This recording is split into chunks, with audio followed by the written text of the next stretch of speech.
Music at 360house.com. Sai mun ba ta wuta. Wayo ni wayo kaina, wayo kasar gadona, wayo ni wayo kaina, wayo kasar gadona, wayo ni kai fili ruwa ne. Ni fa na gaji fa. Na ga ka samu mun kashi ne. Kai! Ai wani mulki sai Najeriya. Yawai yanzu kana da kuɗi kai ba za ka iya cirewa ka kashe ba. Ka fa san ba kashi ba.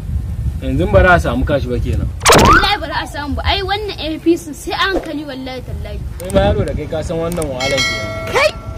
To ai da kake ji da kake gani in gaya ma gaskiya ko neman kuɗi na fika. What? Ina da na sani wallahi tallahi. Nan na je sana a yau. Kalli iyo ƴan kayan da na samu. Dan Allah kalli iyo ƴan kayan da na samu. To yanzu me wani hauka ne ma ya cije wani karan hauka ne ya cije mu yanzu mu ƙara zaben APC. To ai shine ni ma da abin da na. Ai ba ruwan mu da APC yanzu PDP power kawai. Wallahi PDP kawai wallahi. PDP kawai wai da zuma na ma ji babanmu wai yana magana da kwai wani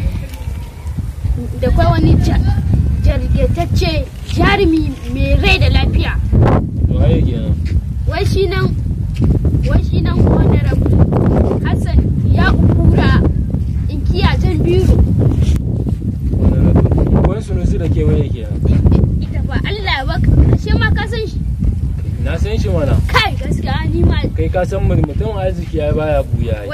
Da tun da babanmu ya gaya mun ban yadda ba sai na ce amma yanzu in na zo wajen ka zai ya cika adalci wani ai kuma insha Allah 2023 sai wani rabu Hassan ya ukura iya jami'a wayo kasar gadona, wayo ni wayo kaina, Najeriya tushe na, wayo ni wayo kaina. Sai mun ba ta wuta.